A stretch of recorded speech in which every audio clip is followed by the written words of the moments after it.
first off, if you're talking shit about Bo online, you're a coward. Absolute coward. But just want to say that and guard him a little bit. But, I mean, it says a lot. You know, he blanks it out, and we talked about it this week.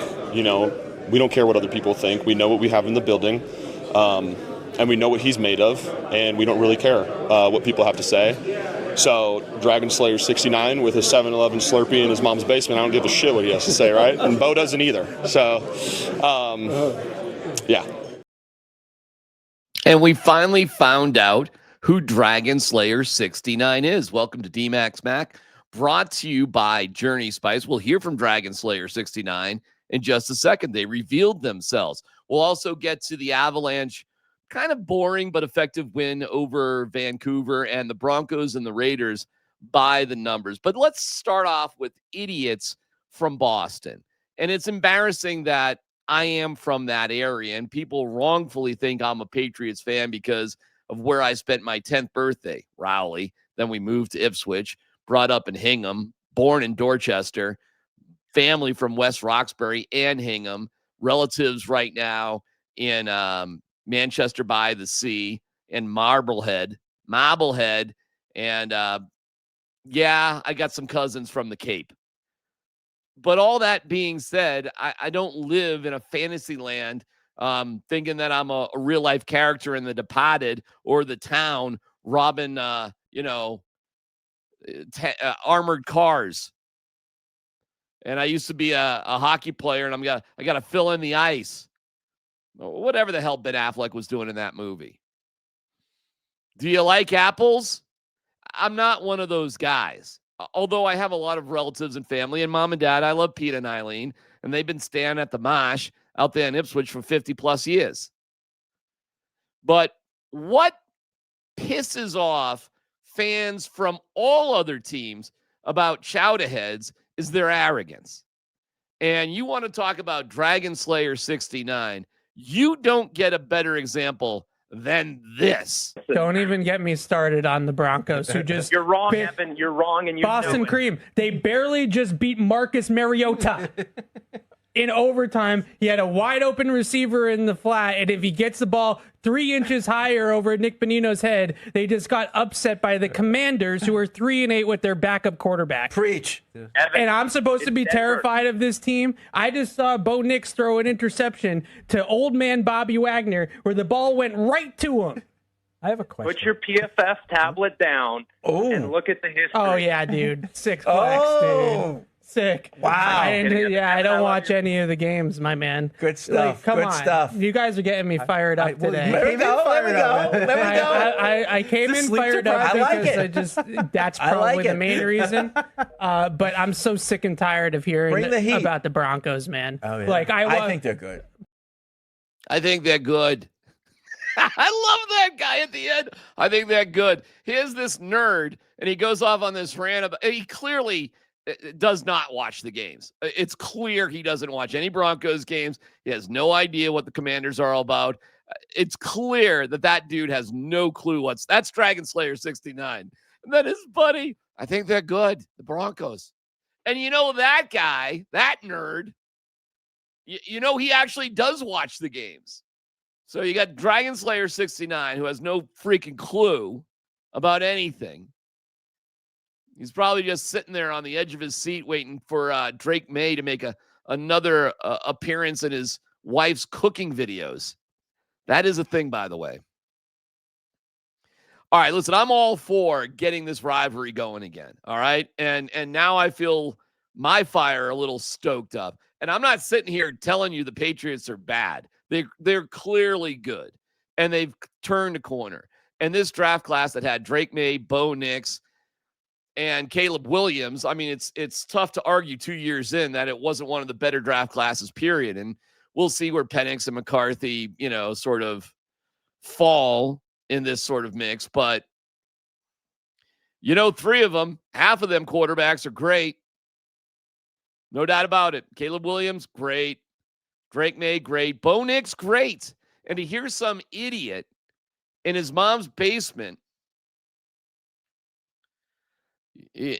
screaming about like how you're sick of the Broncos. All right, cool. Cool. Stoke that fire. And I'm hoping for it. Now I'm hoping for it here in Denver, not in Foxborough, which, by the way, is nowhere close to Boston. Nowhere close to Boston. Foxborough blows. And everybody from Massachusetts knows it, okay? And there's nothing more annoying. They're it. They're it. You're it. Congratulations, you won. The most annoying fan base, period, the end, is the Boston sports fan base for a million different reasons. And the fact that I was originally from there is, but I'll tell you this, unlike most of those losers, I had a choice. And I do love my parents and my family, okay? But I had a choice between working in Boston and working in Denver. And I chose the right thing back in 1999. Trust me. I don't think they had a choice. They're lucky enough to have a job, doing whatever stupid digital show that is. It's amazing they found the strength to turn on the cameras. But if we're headed for a Patriots Broncos reunion showdown, sign me up, because we know what happened the last time. We know what happened in 2015. We do know what happened there, don't we? And I don't know where Robert Kraft is going these days just to blow off some steam.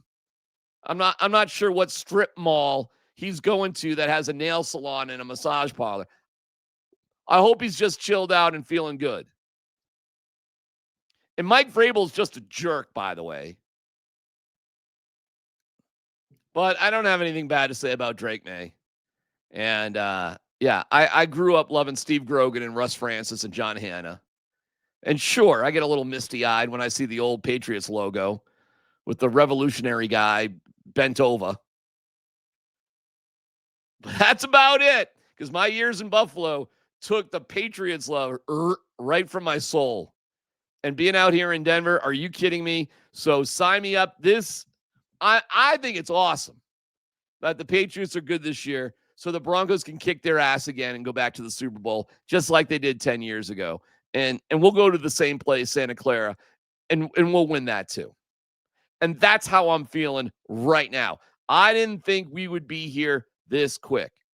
I thought the year for the Broncos would be in 2026, because that's when you're offloading the entire Russell Wilson contract and you can spend big money. And if the Vikings want to have a fire sale and get rid of Justin Jefferson, I got no problems dealing like the 32nd pick in the draft for a couple years in a row for Justin Jefferson and paying him $40 million next year. Got no problems with that. That's what you get to do when you win Super Bowls, compete for them, and you have a lot of cash, and you're operating on a rookie contract. Now, the Patriots are in that same boat too. So we could be seeing for the next 5 years, never mind the Bills and the Bengals and the Bills and the Chiefs and the Ravens. No. We may see for the next 5 years Broncos Patriots. And, you want to throw the tee off the boat there, Boston. I'm all there for it. Let's go. By the numbers, the Broncos against the Raiders are a total joke. It's brutal how bad the Raiders actually are. As we look at things here, they suck at basically everything. They suck at basically everything. Look at points per game, 31st. Rushing yards, that's Genty. He's doing great, huh? 32nd running game. 26th passing game. They suck. You know what's funny? They're -3, and so are the Broncos in giveaway takeaway. And the Raiders have 2 wins. It just goes to show what an amazing season the Broncos are actually having. Third down percentage offensively, they blow. They barely get it in the red zone. They allow the second to most sacks in the league. And the Broncos, if we want to flip this over and look at the defense here, you can see the Broncos are first in sacks, first in third down, first in red zone defensively, first in yards per play, fourth in points per game, Fifth in rushing yards, passing yards, ninth. They just don't take the ball away. The Broncos, for whatever reason, the one thing they haven't done all that well defensively is take the ball away. Special teams, nothing really all that big here. The Patriots aren't great, or this is the Patriots. The Raiders don't kick the ball well. They don't play special teams well. They fired Tom McMahon, and we know how terrible he was as a special teams coordinator here. So their special teams sucks. Their defense sucks. The defense is okay. Sorry. The offense is awful. 30-10 Broncos. Something like that. You know, Genty, Dobbins has more rushing yards than Genty. When you just look at the numbers, you can just see they're Brock Bowers is their leading receiver. He's a tight end. I'm not afraid of Brock Bowers. There were a bunch of dummies here in Denver that thought Brock Bowers was a better pick than Bo Nix. Dumb. Not everybody out here is a genius. Max Crosby is a good player, but, whatever. They still don't get a ton of pressure on the quarterback. And the Broncos take the least amount of sacks than any team in the league. You'd see that right there. Sacks allowed. First, Denver Broncos, 14. That's it. Bo doesn't get sacked. It's one of his best qualities. So, I'll go, I don't know, man. 30-10. I mean, if the Raiders just decide to slow it down, which isn't a bad strategy against the Broncos, maybe, 24-13. 24-13 minimum, and 30-10 or worse for the Raiders coming down the pipe. And it'll be a home game for the Broncos. It will be. Because a lot of people are going to be fired up to do some gambling and have some fun out in Vegas and then catch the Broncos kicking the Raiders' ass. And it'll just be one game closer to playing the Patriots in the playoffs. And that's what we really want. And we want to kick their ass too. And once you hit 10 wins, the only thing to think about is the Super Bowl and winning the Super Bowl as soon as you hit 10 wins. Because at 10 wins, you're in the playoffs. By hook or by crook, you're getting in the playoffs at 10 wins. So, I'm a little fired up. Hey, by the way, yesterday, congratulations to Nathan McKinnon and Nikola Jokic. Best friends, stepbrothers. Both named basically players of the month. Jokic, Western Conference Player of the Month. And Nathan McKinnon, NHL first star. So technically Nate's victory in terms of being awesome was just slightly better than Jokic because they do an Eastern and a Western. But, I mean, it's another year where we have the two best players in their sport here in this same town. Nate was feeling a bit under the weather yesterday, but it still didn't stop him from scoring a couple of goals. We'll get to what the Avs did against the Canucks, who are not a good team. And it is a little bit of a bummer to see how this is going to be handled in the future. I got to reset here. Just give me a second. I'll be right back. Hang it. Oh, you know what? Hold on. Let me see if I can do this. Oh, yeah, I got to reboot here. Sorry, I got to reboot. I'll be back in a second.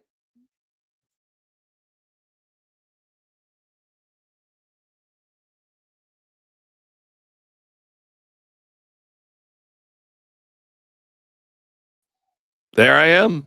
Told you I'd be back. Yeah, we have some little annoyances here every now and then, some gremlins in the system. Apologize for that. But we do want to thank our great friends at Journey Spice for being such great partners. We love you, Journey Spice. And we'll get to the Avs here in just a second. Give me a second. But first, this from our pals. There's a world of flavor out there. And to find it, you have to take the journey. Journey Spice Company handcrafts the most premium spice and seasoning blends that have no sugar, no salt, are certified USDA organic, non-GMO, vegan-friendly, and always planet-friendly.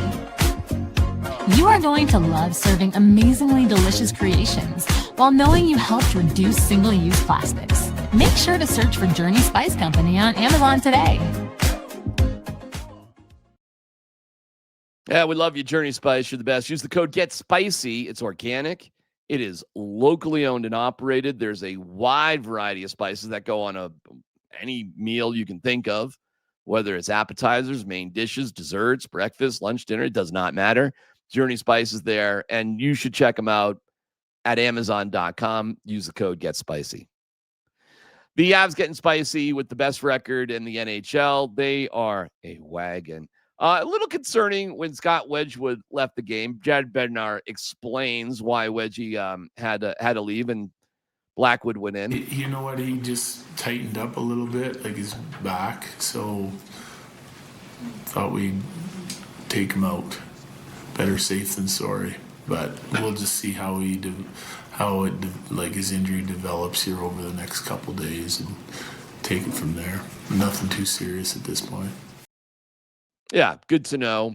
The Avalanche now head on a 4-game road trip. Kind of a, they've got these back-to-back games on Saturday and Sunday, which is the only time they lost to the Bruins. I get it. It's annoying that the only loss is to the Bruins. But overall last night, you saw a team in Vancouver who's terrible just try to slow things down and muck things up. And we'll hear from Nate McKinnon here in a second. But yeah, Bednar on the win. The team's performance tonight. Yeah, I liked it. I mean, I think we made some mistakes early in the game. They were jumping, and we gave up 3 breakaways, partial breakaways, some decision making, a couple puck decisions, and then one in coverage, and so not really good enough. And then we started to come around. I liked the rest of our night. I thought it was pretty good. Committed to the checking side of it and got a little bit more dangerous on the offensive side, especially in the second period. Yeah, the guy that cracks me up, though, is definitely Nathan McKinnon, who, he's the first star. He's the first star in the NHL. He scores 2 goals. And then his reaction. Good job by Rachel Toss. And congratulations to Rachel, who announced that she is pregnant and expecting in April. Rachel's an awesome, awesome person. I love seeing her around, have many great interactions with Rachel, and I'm happy for her and her husband. And starting a family is amazing. So way to go, Rachel. Interviewing Nate is not easy. Afterwards in the locker room, they just sort of went on about how boring the game actually was. Yeah, I mean, it was all right. We're not going to score first every night. Yeah, it definitely wasn't our best. It was just kind of a boring game. A lot of whistles, a lot of icings, guys getting kicked out of draws. It was just one of those nights, just a muck. So it happens, though. They're trying to play stingy, obviously trying to check hard. So, we did what we had to do. I thought we drew a lot of calls we didn't get. So that's the way it goes. When you have a lot of that stuff and start, how do you stay engaged and just trying to keep playing your game? Yeah, you don't have a choice. Sit there and wait for the puck to drop, I guess. So, yeah, I mean, obviously it's not the best, but both teams are going through it, so it's all good.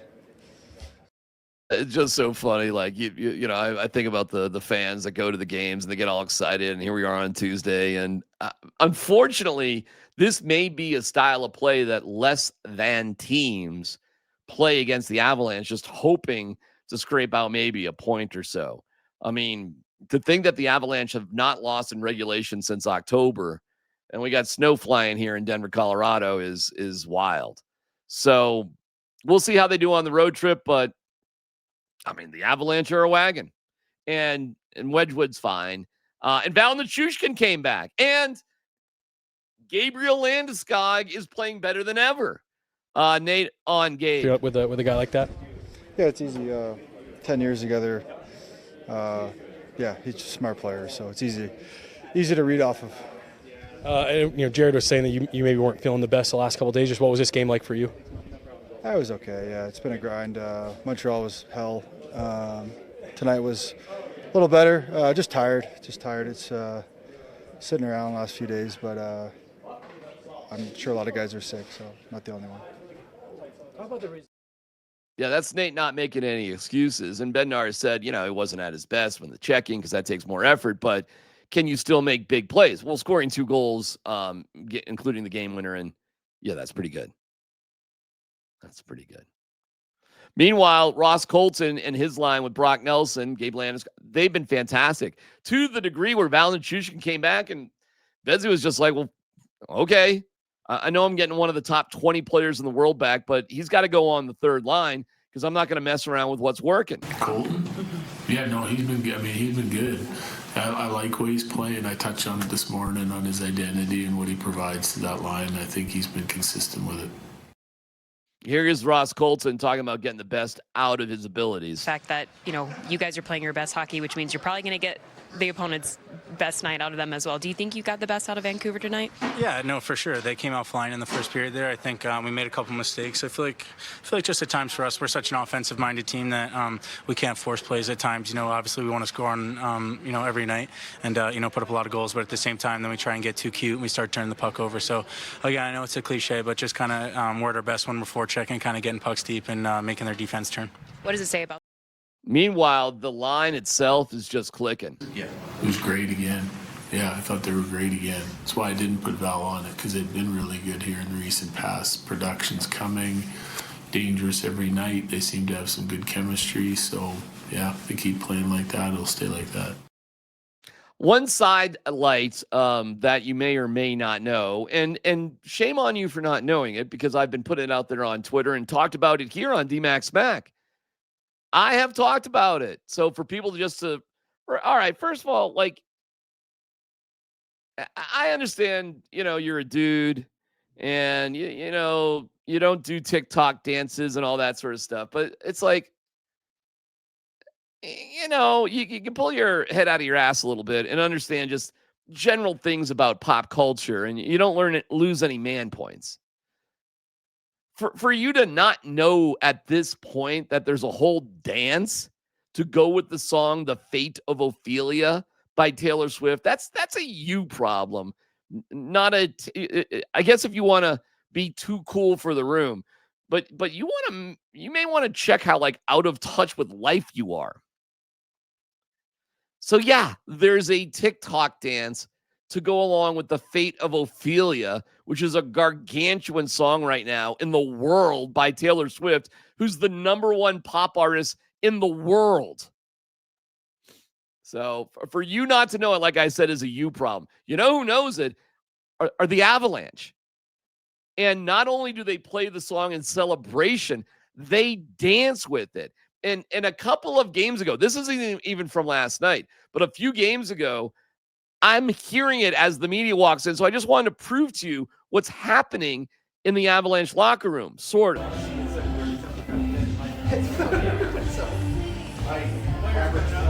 This is us walking in, by the way. There's Colleen, there's Jesse, there's Nick, there's Evan. They're dancing right now. The Avalanche players are dancing. But they see the media come in the room and the fun time is over. But that's happening. There's 8 or 9 guys dancing to that song. The best hockey team in the world is doing the Ophelia TikTok dance. And they have been. And apparently this is news to some people. Ross Colton. Just want to know, I know Parker Kelly leads things, but has he been teaching you the dance moves? Yeah, I feel like him, Mance, usually after a big win, they drag somebody into the fire with them, and then I feel like all the media comes in, so you guys got a nice glimpse of it today. Yeah, it's always great to see. Yeah, the media comes in and ruins everything. That's how it feels being part of the media. Oh, I'm sorry, we're ruining your fun party. Vic Lombardi this morning saying, I love the hockey guys, but you got to be kidding me that they didn't give Malinsky a little peer pressure to go do it. And Kiefer, I love Kiefer, and I like it. I get it. You're into country music. But come on, man.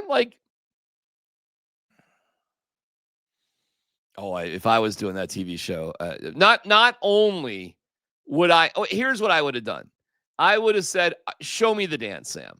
And I would have got up there and done it with them. All right. But you'd have to be somewhat aware of the song too. I mean, here we go. See, eye, head, there's your eyes, and then you do the vibes.